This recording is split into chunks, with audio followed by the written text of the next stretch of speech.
everybody. Welcome to The Stack. I'm Alex. I'm Justin. I'm Pete. And on The Stack, we talk about a bunch of comics that came out this week, and we're going to kick it off with a big one, The Other History of the DC Universe, #1 from DC Comics. Woo-hoo-hoo. Story by John Ridley, layouts by Giuseppe Camuncoli, finishes by Andrea Cucchi.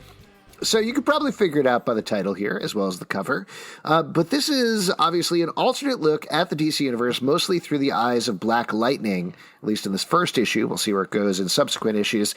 As he slowly works through his career, sees himself and other characters of color kind of pushed to the side of the DC Universe in favor of other characters like Superman, Batman, Green Lantern, learns something about himself, learns something about history, and mostly it's told through the images, of course, but also told through prose. I don't think there's really any dialogue whatsoever in this issue other than what's told in the narration boxes. I thought this was pretty stunning and almost like a cross, this is probably too reductive, but a cross between a New Frontier and The Truth in a certain way. What'd you guys think about this book? I thought it was really touching, very powerful and moving, which was great. I really love the little Halloween thing. That was beautiful. I was really happy to see this comic. I'm glad that this comic was made. It's a long time coming, and I hope we get to see more of this. This is just great storytelling. Yeah, I mean, just the format, the art is so nice. It feels such a statement. It feels like such a it sort of has this Silver Age vibe to it, which I think gives it this historical precedent. It just feels so like something that will be on the shelf and in the conversation for a long time. And then like the otherness of it, like the way that that Black Lightning story keeps getting told with the Justice League and the glossier heroes as a counterpoint, I think is really interesting. And like you said, Alex, the fact that he and just all the other black superheroes and black characters in this book get shoved to the side throughout, like that really, you really feel it throughout and feel that drive for what makes Black Lightning Black Lightning.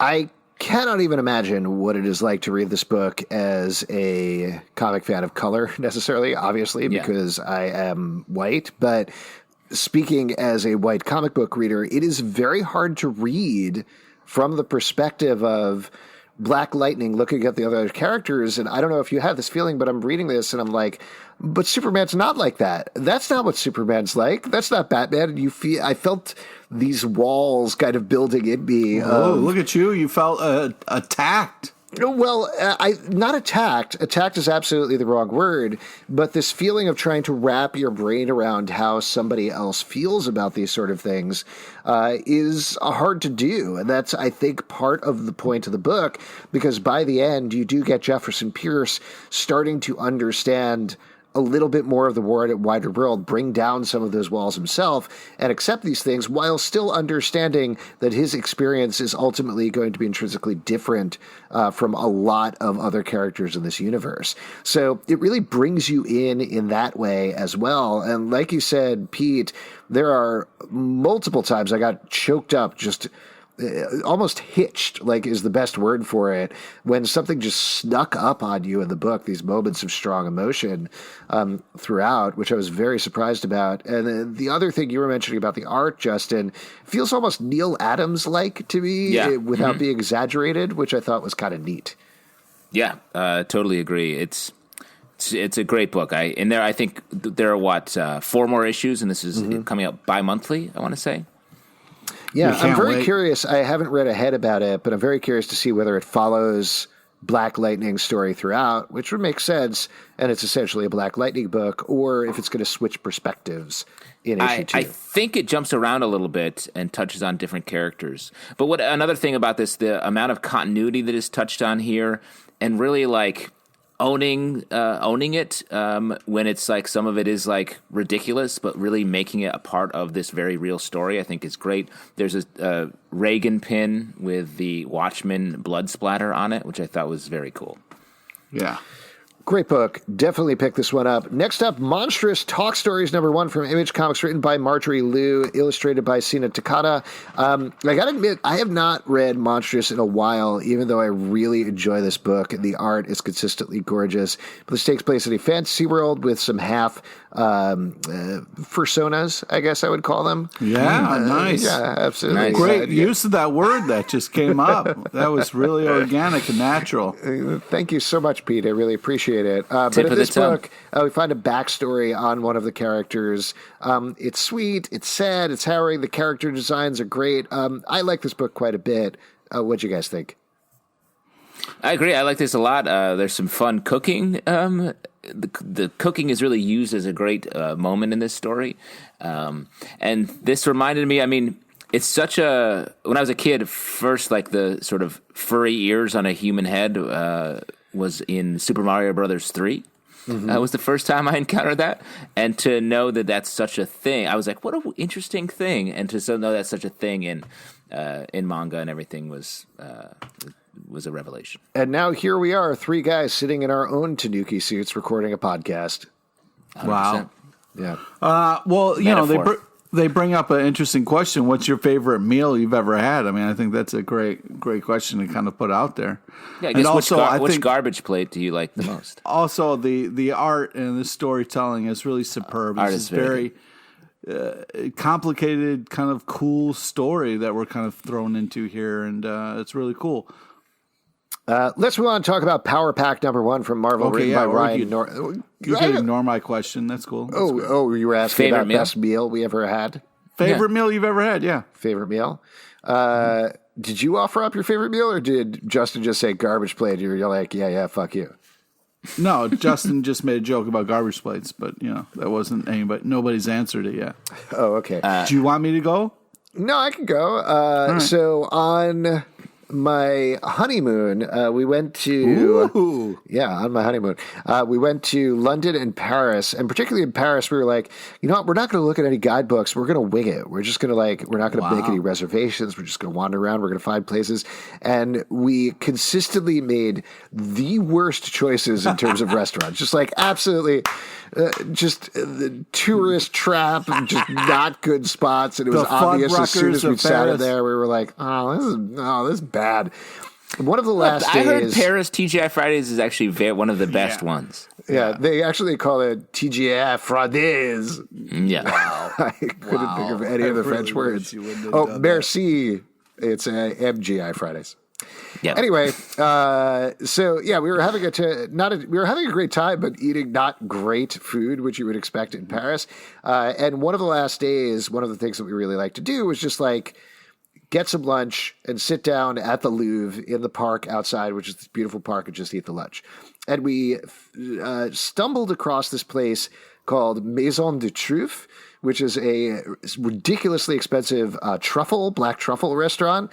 And everything in there, insanely expensive. We could not afford to sit down and eat, but they had a to-go thing outside. And the cheapest thing that they had was a baguette with some truffle butter and sausage on it, and then a tiny little thing of champagne, just like this big. And there was a sack of things which we called basically fancy combos, because they were essentially just little wafers with cheese inside.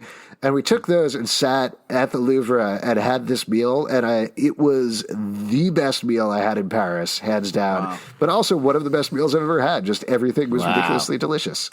There you go. Aww. That's great. Great answer. And you're still married to this day. No, we got divorced. That was my first wife. The wife we don't talk about. The French woman he married for lunch. Hey, people get married for all sorts of reasons. Lunch is lunch is a good one. Yeah. Your eyes are bigger than your stomach, maritally. I'm gonna give it up for my mom's taco dip.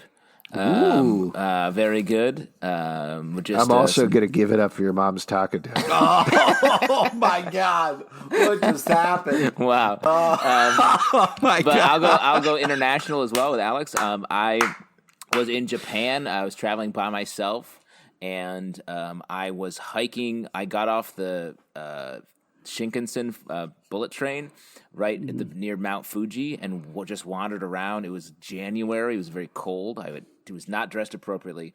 There's a guy who was selling some sort of soup at a stand just like on this side road. Got that soup, ate it sitting on like a rock. Great meal. Nice. Wow. Nice. Pete? I'll share two, the travel one and regulation one. Regulation. There was this seafood place outside of Pawleys Island in South Carolina, and it's called Frank's. I don't think it's there any longer. And they named it Frank's because 3 chefs went in to create this restaurant, and one of the chefs' name was Frank. And when it was time to sign the deal, this guy Frank completely disappeared and left them. But they started the restaurant anyway. And they had this amazing blackened mahi-mahi. And in the kind of like bar area where we were hanging out as a family, I played my dad for my dinner in this little ring game. It's like a giant ring attached to a fish line. And I won the game and got to order anything I wanted off the menu. So it was pretty cool. And it was really delicious. So I don't know if it was extra good because I won, but it was really quite good. I think the meal you had that day was victory. Yeah. But in Costa Rica, I had gone through a lot of crazy events where I was dating this person. I wasn't dating him. We were kind of there together on this trip, and then she got robbed. And then I was went to go meet up with my other friends, and we went on this kind of like tour of the sanctuary. And these monkeys robbed this couple that I was with, and I had to. They were going to kind of like pay for me for a little bit because I was low on funds. I spent a lot of money early drinking. You know what that's like, Justin. And get the all-inclusive. Yeah. And so I was kind of I had nothing to do. So I was just kind of walking around Costa Rica, and I stumbled across this place called the Sunset Hotel. And I walked around the corner, and there, as the sun is setting, is this Italian dude, and I was like, I walked around the corner, and this guy goes, "Hey, how you doing?" And he made me a fresh pizza, and it was phenomenal. Man, there were so many different places that story could have gone. I was not predicting the end of it. Costa Rican pizza. Yeah, there was a point when I thought maybe your thing was going to be you ate the monkeys for vengeance. Oh, wow. Yeah, I'm not above it. The meal you had that day was vengeance. Yes. I think that reviews that comic book. Yeah, Next up, definitely. Power Pack number 1 from Marvel, written by Ryan North, art by Nico Leon. This is tying into the much-belated Outlawed event where all the teen heroes in the Marvel Universe are not allowed to practice superheroism. But it's also bringing back together Power Pack for the first time in a while in their new iterations. I do think very smartly they aged them down quite a bit in this book. They've been aged up to be like, we're cool teens and some of us are adults and it's a little unclear. So bring them back to basics while not ignoring the continuity is very smart. And this is Ryan North. It's very funny. It's fun. It feels like old Power Pack. It's meta and winky throughout. I enjoyed this book quite a bit, but I'm also definitely in the tank for it. What was your guys' takes? My favorite part is we interrupt this broadcast of jazz for middle-class dinner parties to bring you breaking news. That was really funny. Ryan North's a funny writer. It's great to see him on this book. I put him in the same bucket as like Mark Russell, as like anytime you see them on the book, like it's consistently funny, which is hard. Yeah. Yes. So I interrupted you, Pete. You can finish. No, that was the only positive thing Pete wanted to say. Justin, what do you think about this one? No, I loved it. It was great, super fun. Power Pack kids are fun, especially with the comedic angle. The art's very good. I'm curious how this Outlawed event is going to play out. It does feel super disjointed, and it's sort of the same thing over and over again where these teen heroes suddenly are arrested, so I feel like this will be a fun version of it. Yes, I agree. Next up, The Department of Truth, number 3 from Image Comics, written by James Tynion IV, art by Martin Simmonds. In this issue, we're continuing to follow our conspiracy fighters, is I guess what we can call them. Basically, conspiracy theories aren't real, but if you believe hard enough, they will become real. In this one, they are tackling gun control and crisis actors and false flags and things like that. And man, it's very well done, very hard to read at points. And just like the main characters find it themselves, there's a lot of conflicting emotions that go on here, I think. I love this book so much. I agree with you completely, Alex. And this issue especially, like, there's so much reality in this comic. Like, and the hard part is, I don't know how many people who read this know about all these conspiracy theories and the insanity that is spun around them. This one I happen to know a lot about because I worked on a show called The Opposition with Jordan Klepper, which was about this. Jordan was playing this conspiracy-driven host. And so we dealt a lot in this world, and Alex Jones, who this issue is sort of like drawing upon, who's like a very bad grifter person. We had to do so much paying attention to him as he descended into this madness. So this was especially, I was like reliving all of the actual news stories that were happening back like 3-4 years ago. Yeah, this is really cool. It's very interesting. Artistically, it's really, really impressive what they're doing here with the different art styles meshing. It is a little tough to kind of understand what is happening a little bit, but I didn't appreciate the kind of like, oh, I took improv classes, so I'm good at lying. I thought that was a little heartbreaking. But so just to clarify, what's happening is, probably, as far as we can tell, in real life, this woman's son was killed in a school shooting. Yes. Then this organization, Black Hat, which we don't know why, but it's teased that we're going to find out a lot more next issue, is trying to make conspiracy theories come to life. They drop off a film that, whether it's fabricated or it's real or whatever it is, that seems to convince this woman that not only is her son alive, but she may actually be an actor who is an improv actor. So the entire thing was faked, and it starts to change the reality around her. So she doesn't know it's real, and she doesn't know it's faked. And what I think it does really nicely emotionally, particularly through the art, as you mentioned, is it plays on this idea of this fractured psyche that I imagine you're going through when you deal with unimaginable tragedy like the death of a child. Yeah. Yeah, and the fact that this the premise of the book that this group is able to manifest these conspiracy theories when she gets this flash drive with these facts, these alternative facts on them. This book is so smart. It's so current. It's just one of my favorites on the stands right now. What happens when a robotic overlord imprisons a rant god and a humble narcissist? You get this week's sponsor of Comic Book Club, the Just Been Revoked podcast. Join Chris G., Tom Legacy, and Mr. Race as they discuss the origins, the ends, and everything in between of all things film. Episodes are released weekly on Apple, Spotify, and all other major podcast platforms. Looking for a film podcast that has fun and doesn't take things too seriously? Then check them out at justbeenrevoked.com. Let's move on and talk about Dark Knight's Death Metal, The Multiverse Who Laughs, #1 from DC Comics, written by Scott Snyder, James Tynion IV, Joshua Williamson, Patton Oswalt, Amanda Connor and Jimmy Palmiotti, Saladin Ahmed, and Brandon Thomas. Art by Juan Gedeon, Chad Hardin, Scott Eaton, and Thomas Mandrake. So this is an anthology the Robin King is telling, basically saying, blah, blah, blah. You've heard all of these dark versions of Batman, Superman, and Wonder Woman before. How about a couple of other dark multiverses? What would you think about that? So we get to see 3 of them in this book. What do you think about this comic?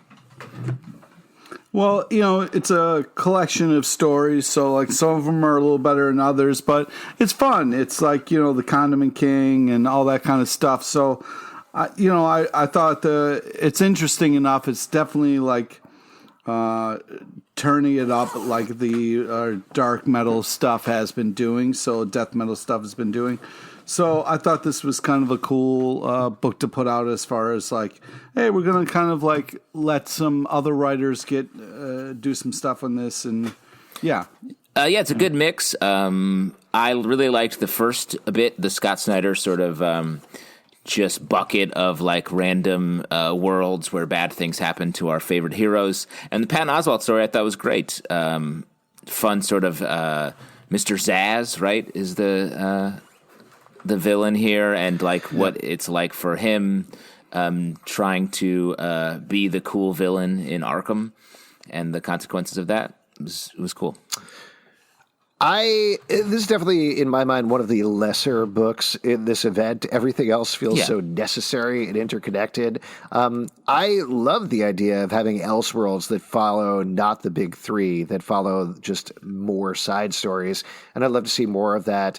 But overall, I thought this comic book was fine. I think, to your point, I like the Robin King stuff. I thought Jimmy Palmiotti and Amanda Connor, of course, put together a fun story.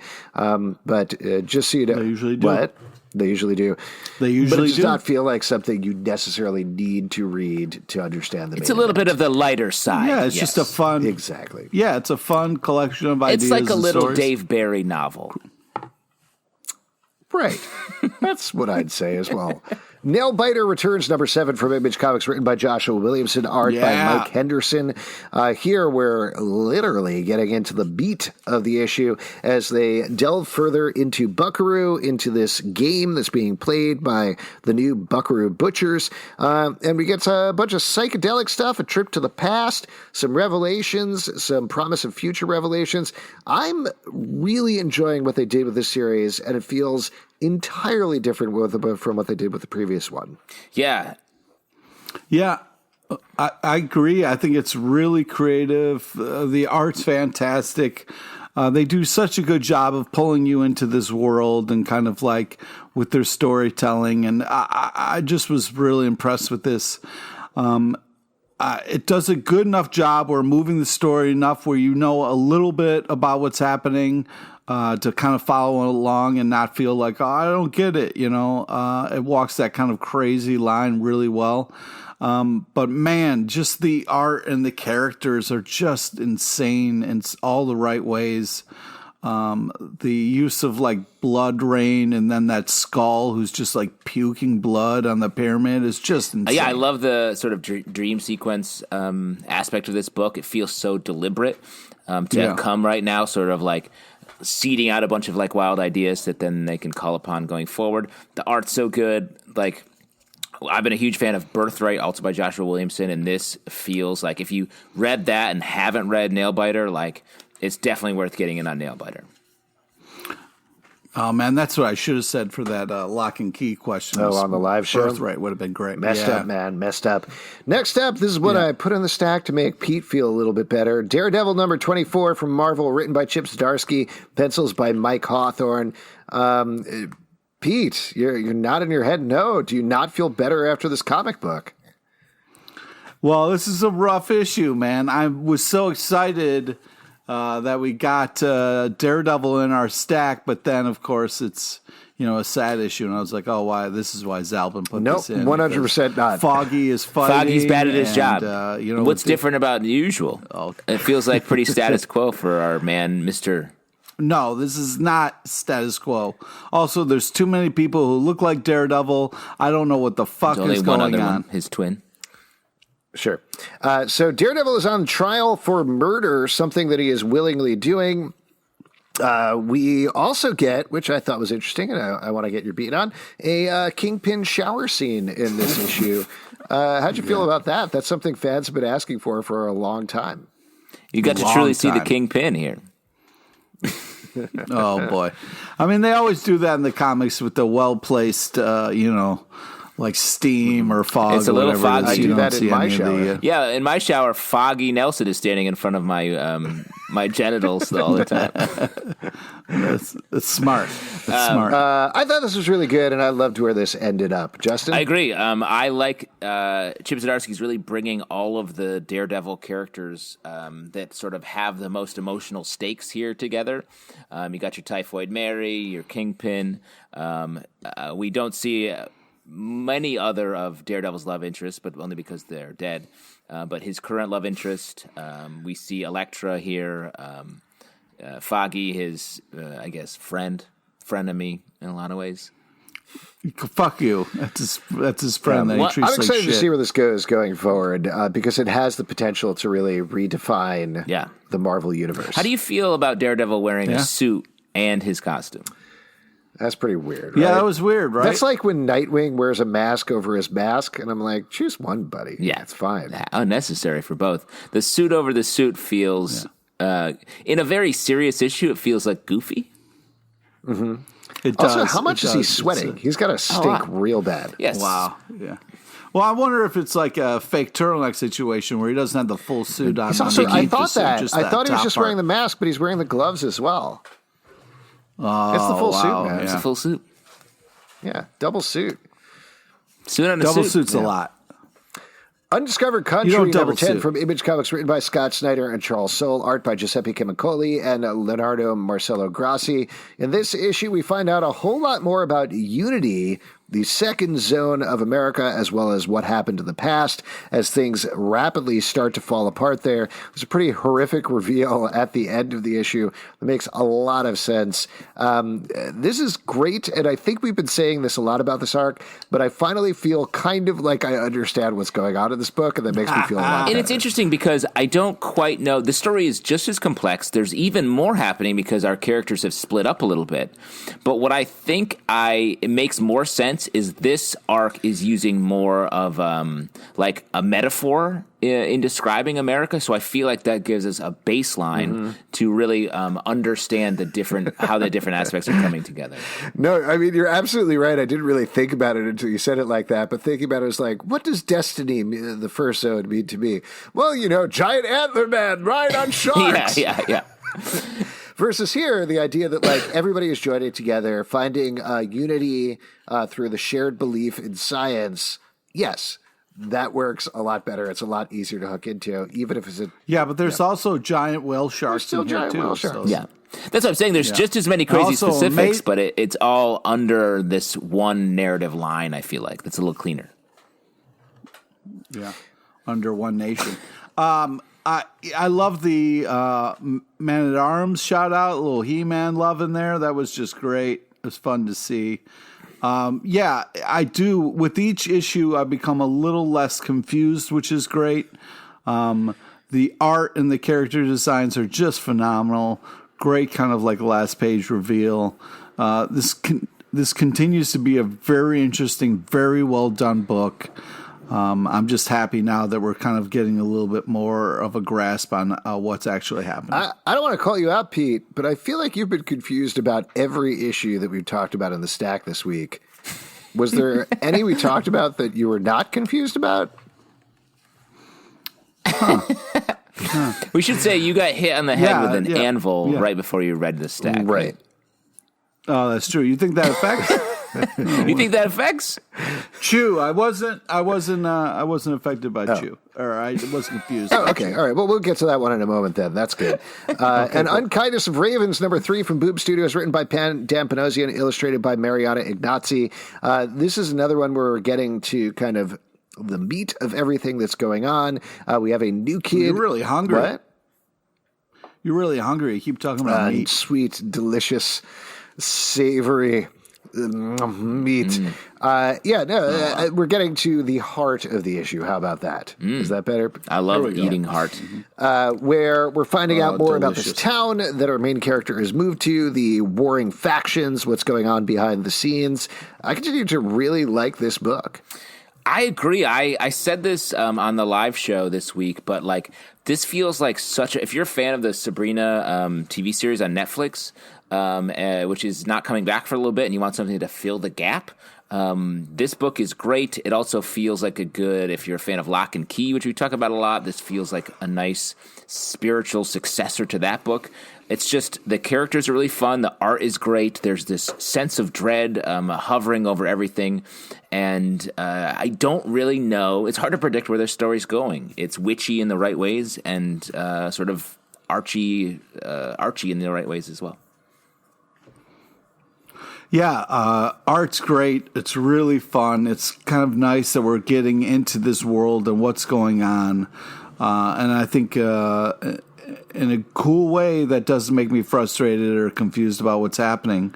But I think it's very cool with like hinting at what happens, and then they kind of reveal like the whole part where we're seeing these crows, and then one is shot, and then we kind of get to see that. Really impressed with that. I think this is a very cool story. I'm excited to see how this is going to unfold and whether or not it's going to be like a really great comic that we hold up, stands the test of time. We'll see. Next up, Last God, number 10 from DC Comics, created and written by Philip Kennedy Johnson, art by Riccardo Federici. This issue, we find out some big revelations about what happened back in the day at the Black Stair. We find out more about what's happening in the present, and it looks like some bad things are coming for our heroes, or maybe are already there. What'd you think? Yeah, I mean, this really starts off amazing. We got some great action, some cool-ass dragon shit. Cool-ass dragon and then there's shit. just a lot of... And then there's a lot of talking, and then feelings, and then stuff. But starts off really good. I'm excited to see where this goes. I think this is a very creative, cool book. I like this book a lot. The art is so lush and just beautifully done.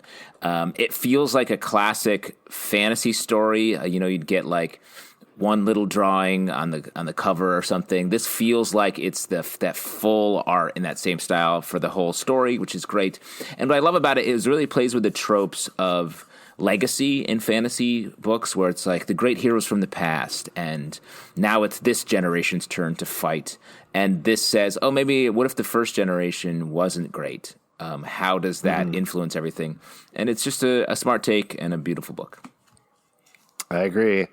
Next up, the books that did not confuse Pete. Chew number 5 from Image Comics, written by John Layman and art by Dan Boltwood. This is the end of the first arc here, as the two Chews are facing down. All of Saffron's crimes have been revealed, and things do not go necessarily how you might expect. Yes, Pete?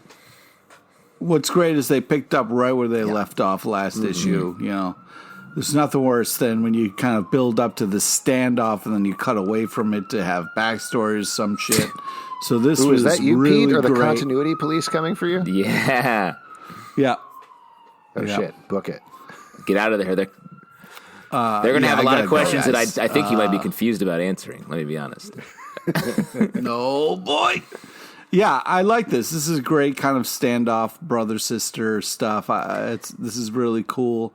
Art's fantastic, and it's nice because it still feels like in the Chew world. The Chew It also feels a little different. Good. Yeah, the Chew-niverse.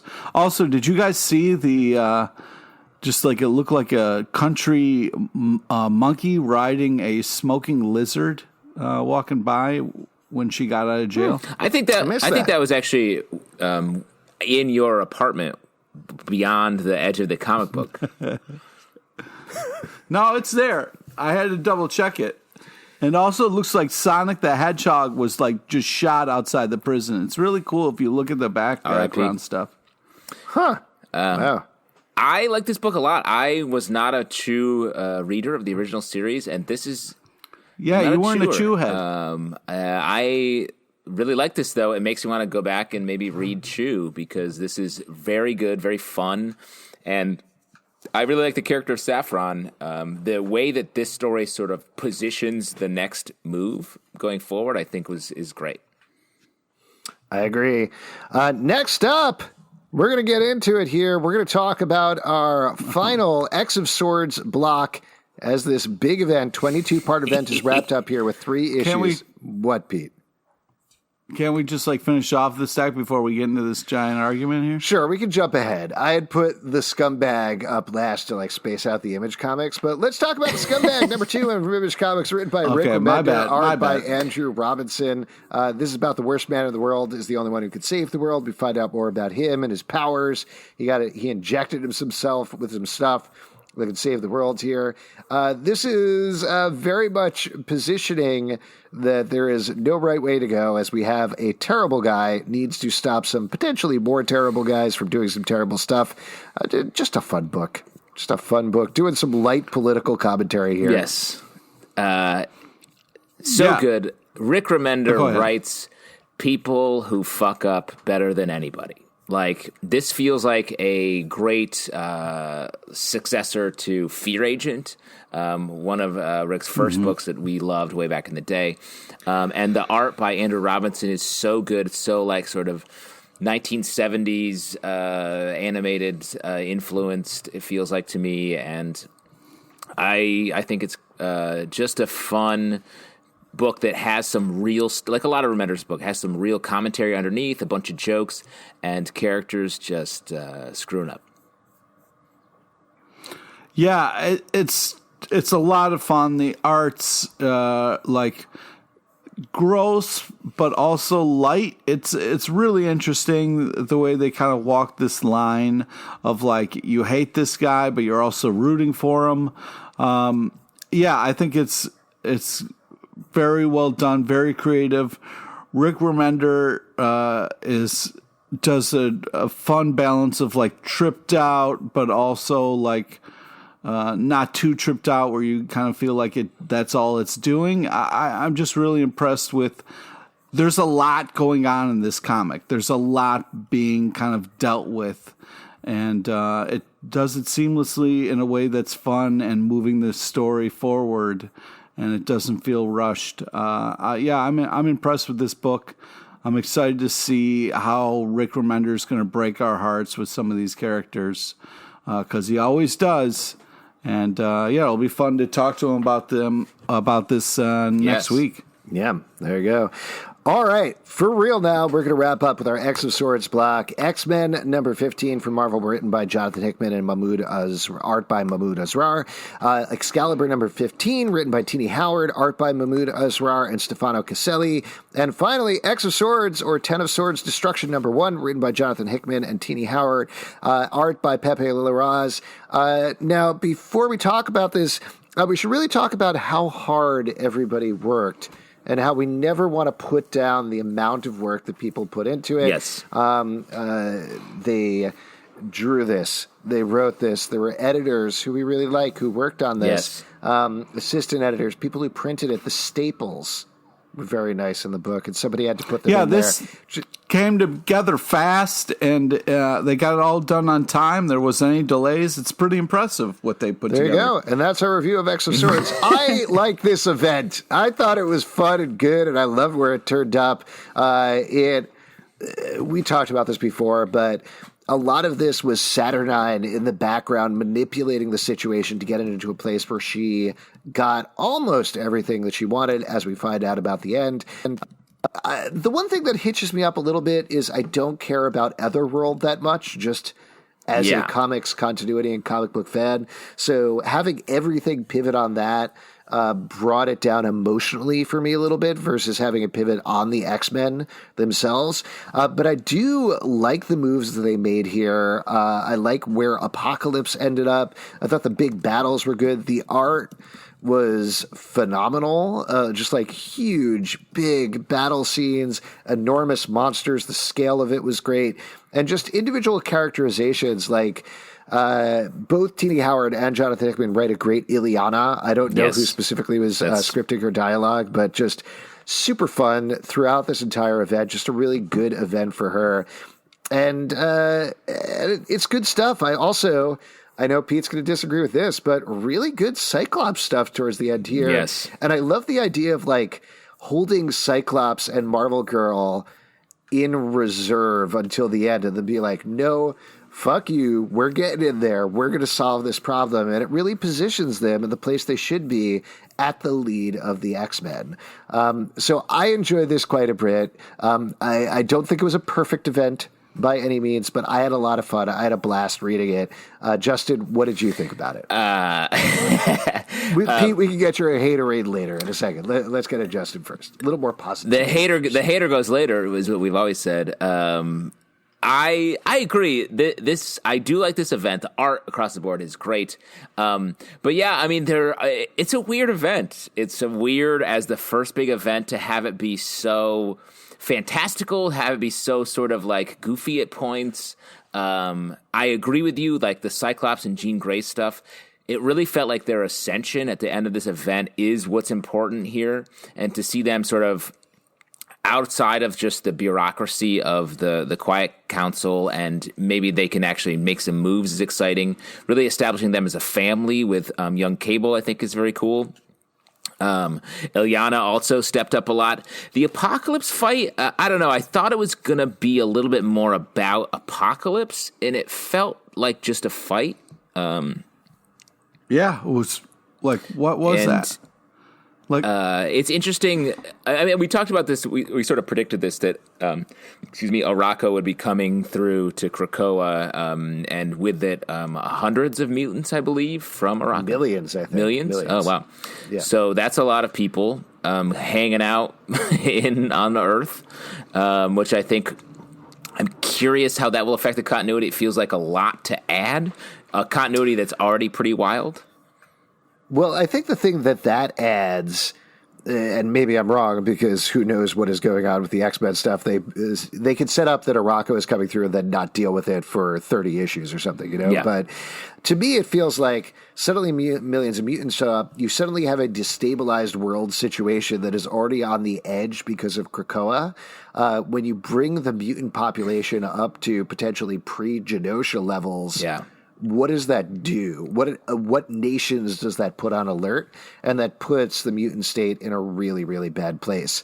As for Apocalypse, the thing that I did like is it ultimately got to this place, even though I feel like we didn't get enough fleshed out about the Annihilation helmet, the idea that ultimately Apocalypse, is fundamentally changed by Krakoa enough that he can surrender, but also that it is Apocalypse's will that manages to win the day, felt like a smart decision, even if it wasn't maybe an action-wise satisfying decision. Pete, I know you're champing at the bit here. Go ahead. Okay, yeah, please. All right, so explain this to me. Okay, so they had, you got to get your sword, you got to get to the fight, okay? So then we learned that none of that matters because it's about this helmet that speaks to you and makes you annihilate everything. But once Apocalypse puts on the helmet, he realizes that he's not going to let a helmet control him, so he'll take a knee, and then that solves everything. And then, Apocalypse, you won, and okay, I'm going to banish a whole island of people.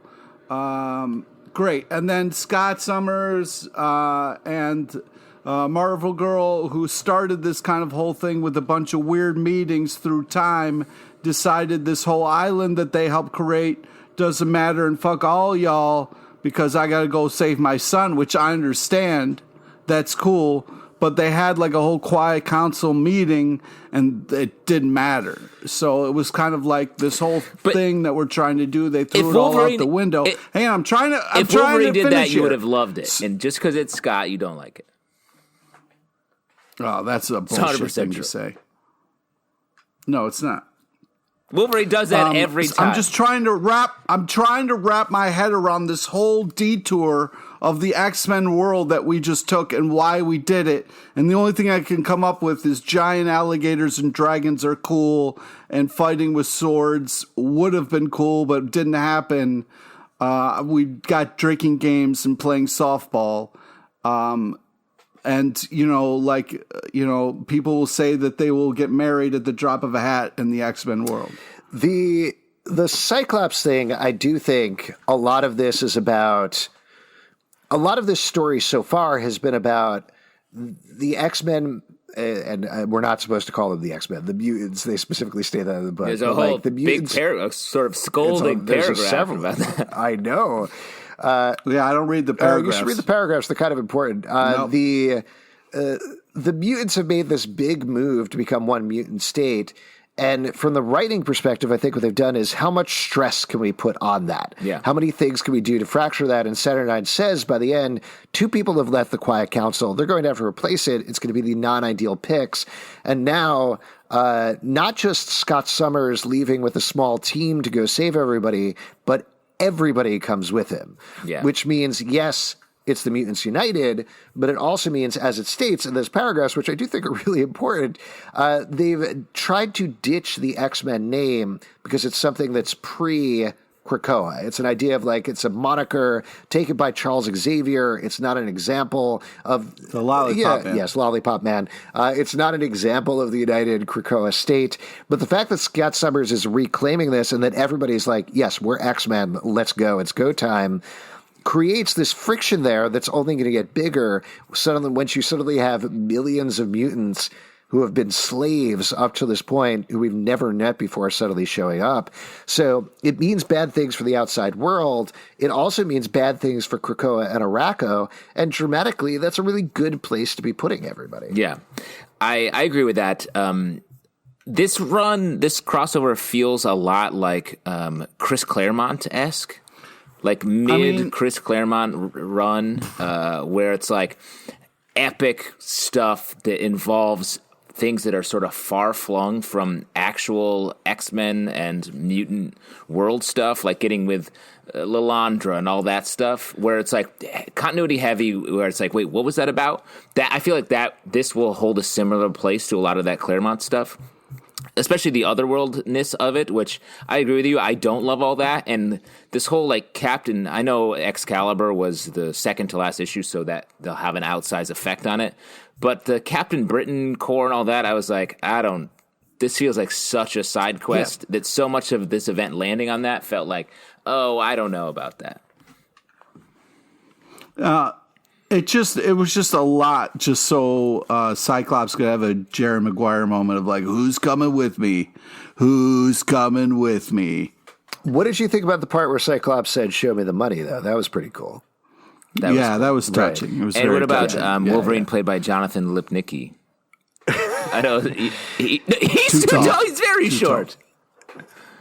I don't know he's who a Jonathan tiny. Lipnicki You is. just referenced Jerry Maguire. He's the kid. He's the little kid that said, did you know the human head weighs 8 pounds? He's the kid with the spiked hair?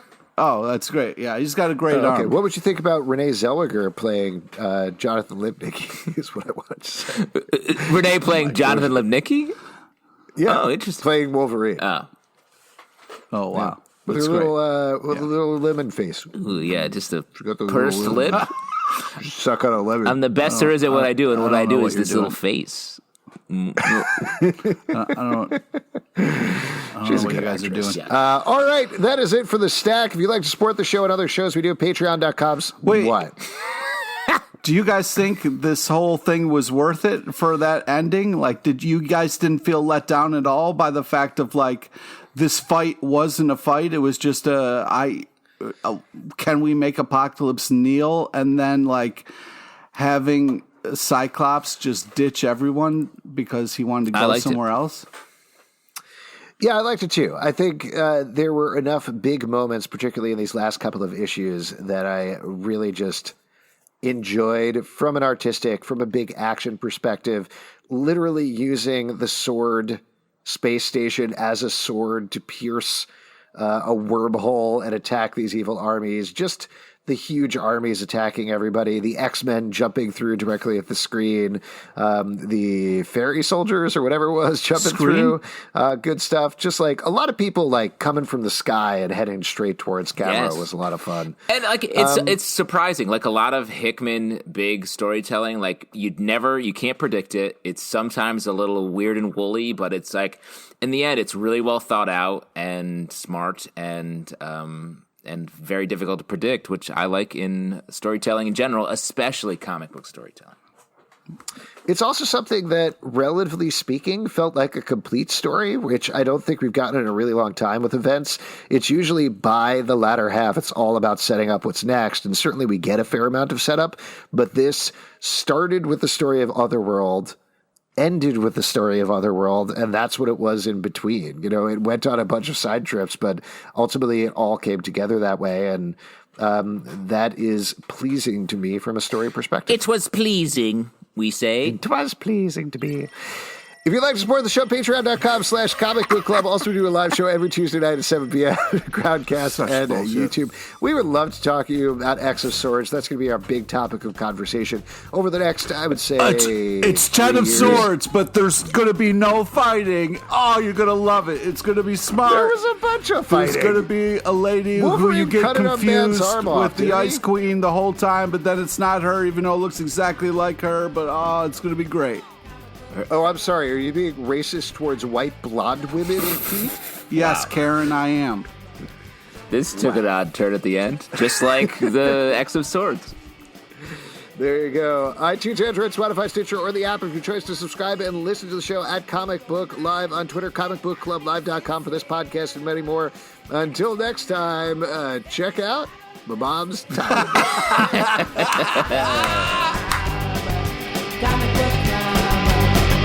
Comic Book Club. They sit on crappy couches and they let the secrets leak. And occasionally they